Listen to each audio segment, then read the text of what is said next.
Welcome to my channel Descubre y Crea, and this interview is a space a fuego lento, where our guests share the journey of creation, purpose, and entrepreneurship. Today, I have the pleasure of welcoming a very special artist, Katerina Kestemont. Let me know, is okay the pronunciation? Yes, Kestemont. Yes, perfect. A creator of ethereal watercolor art, whose work invite us into worlds full of emotion, light, and sensibility. Katerina, thank you very much for accepting the invitation. Thank you for having me. It's a pleasure. Before we begin, could you introduce yourself and tell us a little bit about who you are and what you do? So, hi, I'm Katerina. I'm originally from Belgium, and I came here when I was very young. I was 20, and I've done a lot of different kinds of jobs, but art has always been with me since I was a child. Ah, yeah? Yeah, I dreamt of having an art studio very, very young. I even in the attic, I made a little art studio already at that time. I came here in 1980 in Switzerland, and my last job was a massage therapist, and somebody said that it's massage therapy and art are the same energy. Yeah. And I've been doing that for 18 years, and now I'm retired. So I'm still seeing some of my clients, but I just want to consecrate more time to art, to give it the space in my life that it needs. Do you remember when art started to take an important place in your life? So it's always been with me, the art, since I was little, as I said before, but a big part started when actually it took more space in my life after I separated from my partner, and that was in 2011. I just gave it more room. We often give that what we love actually not enough room in our lives. And then very seriously with advertising and videos and being on social media was since 2016. Mm-hmm. I saw you in TikTok. Yeah. I follow you. Good. You are Belgian, and you live in Switzerland. How was the process of start here? So I was 20 when I arrived here, and I followed my dad to Zurich because he worked for an American bank, and my sister and I were alone in Belgium. So for him it was hard because he had to drive back and forth every weekend. So at one point I said, Papa, why don't we just come with you? Yeah. And so when we came here in 1980, we were lucky enough that his job paid us German lessons. Oh, great. So I like learning languages to communicate with people. And so we learned German. What was quite difficult for me was then I found a job, and the person that I was working for refused to speak High German with me. She only spoke Swiss German. But it had a good side, because after 6 months I spoke Swiss German. Yeah. And I also found it quite challenging to meet people, especially in the Swiss German part. Now that I moved in 1993, I moved to the French part, to the Montreux, and I found it easier to make friends here. So now it's better. It's better. In the end, it's French. And you speak it's French. More French, more inviting, and also the community. I had, as I am now part of an artist community in the Usine de Tolland. I love that because I think it's important for every human being to be in a group that understands you at some level. Yeah. You share the same interests and like the same challenges, and you can support each other, which I recently really felt supported and loved and seen So yeah, and yeah, I would say that's it about. And what has been the most challenging part of being an artist in Switzerland? So I would say the most challenging part of being an artist in Switzerland is actually finding places to exhibit. The galleries only want people that already know. Yeah. And often it's friends that get to exhibit in restaurants that the friend I saw. owns. So I would say the most challenging part is that to get seen, to be able to get out there and be seen with what you do. Your watercolors seem to inhabit a very quiet space. How does one of your works come into the being? So I get this question very often, and it's actually a very hard question to answer. Tell us. Because where it's like you're asking in a way, where does your inspiration come from? Where does inspiration come from? For me, I cannot grasp where it comes from. Often I will wake up in the morning, and the idea is there. But at the same time, I think also that it's everything we see in our daily lives that somehow in our subconscious comes together and then comes out into the art. So that's why I also, like you saying, that my art is quiet. I try to surround myself with quietness, with nice things, with nature. I will often just sit on a bench and my phone is off and I'll just sit and watch the landscape, for example. So I think all of these things that are in our lives will then show in the work. Does it begin with emotional imagine and energy or from emptiness? I would say more from emptiness. I often feel like I am a channel for something that's bigger than us that wants to come through. Like people call it a soul or a higher being or whatever.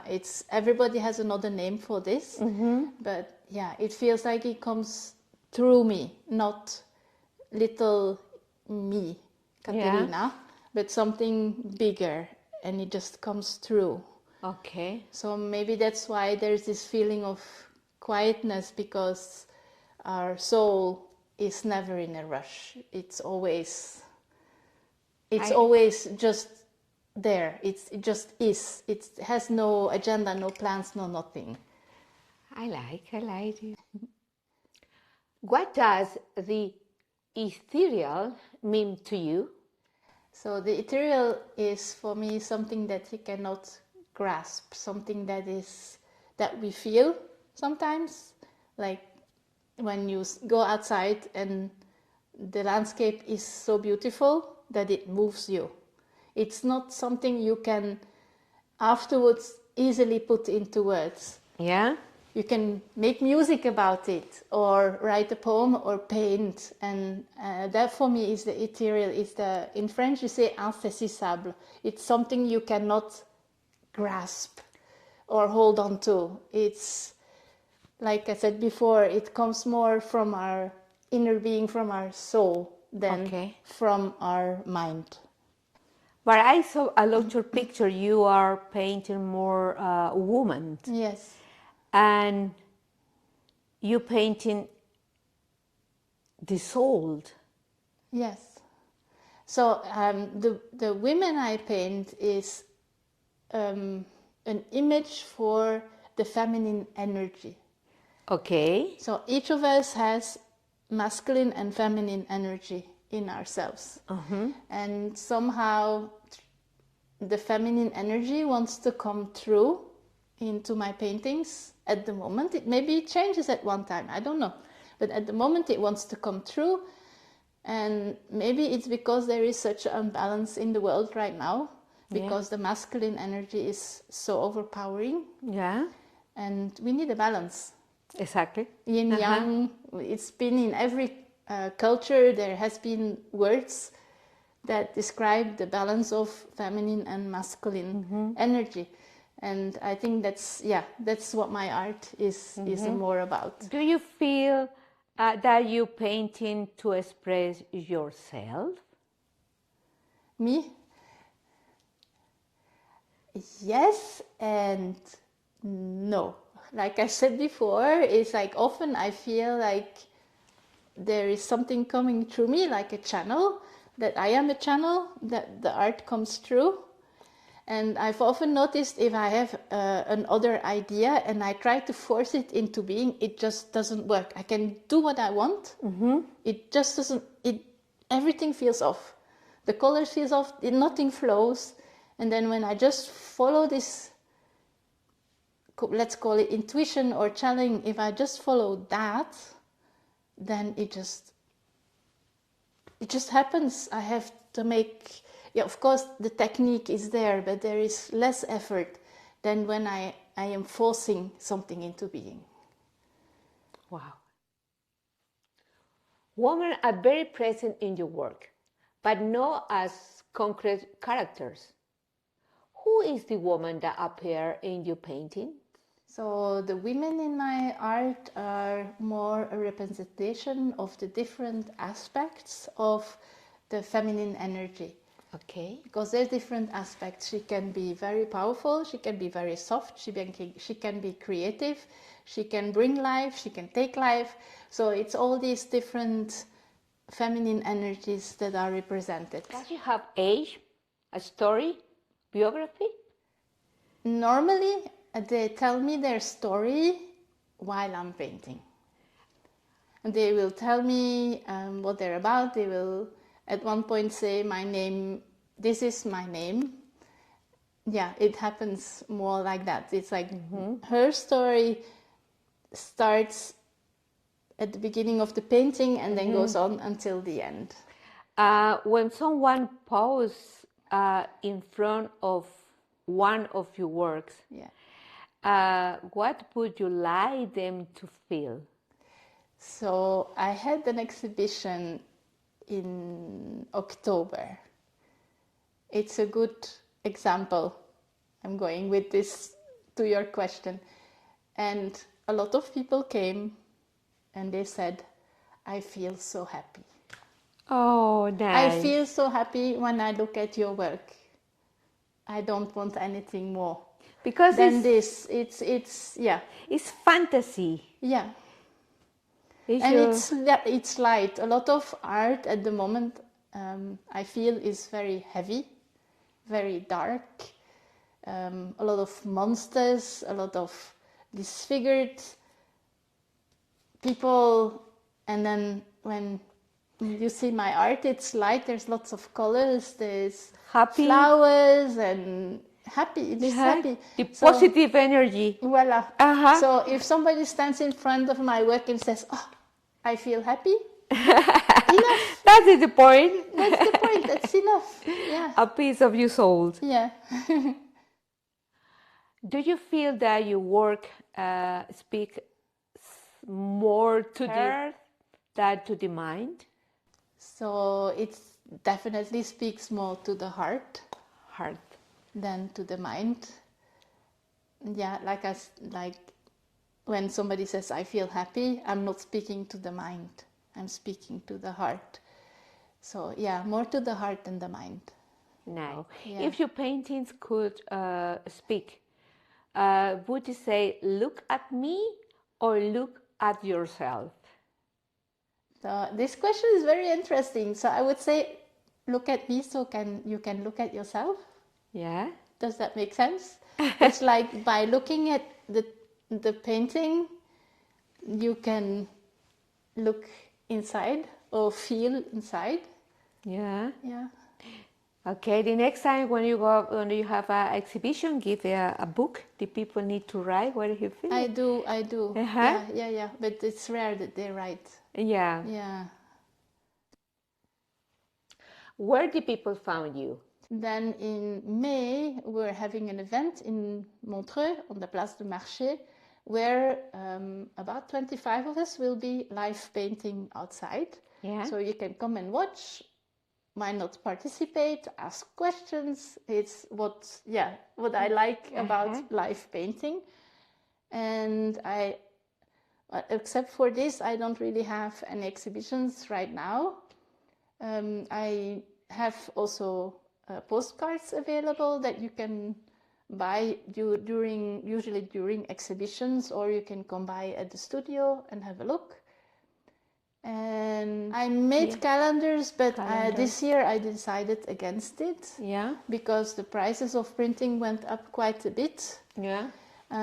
Also, my website is a little bit left on the side right now because it's difficult with. No, the problem is shipping. The post office doesn't ship to the US right at the moment. And also for Europe, to export to Europe, if it's a bigger painting, not postcards or small stuff, but if it's something bigger, you need a representative in the EU. Yeah. So it makes everything a little bit more challenging and difficult. So at the moment, my webpage is not up to date. What advice would you give to other creatives who feel called to create but are afraid? So I would tell them, be afraid, do it anyway, because the only thing or only way that you can get better with art is by failing. You need to make a lot of bad art to get better. I love that. A lot of bad art, and only then can you get better. And just be patient and gentle with yourself. The art that you create is mainly for you. It's your expression of who you are and what you are at that moment in time. So it doesn't need to be, you don't need to show it to other people. It's not necessary. In the beginning, if you feel shy, if you feel afraid, do it for yourself. Yeah, exactly. Do it for yourself as a practice, and fail a lot, make a lot of bad art. Is the best advice I can give. Just make a lot of bad art. Yeah, it's a very good advice. Yeah. Our interview is very close to close. Yeah. And I would like to invite you to make a special invitation for the other new clients. Yes. So I would like to invite you that you can come to Montreux and visit my studio. You can send me a little message on my webpage or on my social media accounts, and I will gladly show you the art space. And if you would like to be invited to future exhibitions or events, you can just leave me your email and I send the email. I don't send emails every week or every month, but when there is special events, I will let you know. Voila, I will invite you through the email. It's the easiest way because in social media sometimes the posts get lost. Yeah, it's true. So there's so much information on social media. It's quite hard to find sometimes. So the best way would be to just leave the email in private, of course, and I will put you on the list, and then you can get all the information. Thank you very much. Katerina, I would like to say thank you very much for sharing not only your art, but also your process, your sensitivity, and your way to inability to world. For us, Descúbrete y Crea y A Fuego Lento, I would like to say thank you very much for joining. And for this space, A Fuego Lento, I see you in the next interview. Thank you very much. Thank you. Thank you for having me. Katerina, I love this picture. Can you tell us about? So this picture is the goddess of spring, Idonea. And indeed, Idonea is a Celtic name. And I used watercolors on canvas and like a paste to make the flowers like in a relief. And I went a bit crazy with this painting because I put it on the ground and then just mixed watercolor in water and then just like poured it out over over the canvas. Yes. So I did that, and I found for a goddess, she doesn't need blonde or gray or black or brown hair. So that's why I gave her the blue hair in the end, because I found that suited her more. And yeah, she's the goddess of spring. So it's, for me, spring is a softness. Spring doesn't go like fire. It doesn't do fire. It's suddenly you walk by a patch of grass and you see a flower, like the little. So that for me is like she's the softness of spring that comes after winter. So nice to know. Can I buy that? Yes, of course you can. She's available for purchase. Her size is quite big. She's 80 by 80 centimeters, so perfect for filling a wall like this. Yeah. It's a very nice. Yeah, and it's canvas, so you don't need to frame it. You can just take it, hang it, and she's ready. Oh. And yeah, and she's protected with a varnish, so it's perfect. Yeah. Okay, one more time. Thank you very much. Thank you very much, and all the best for you. Thank you.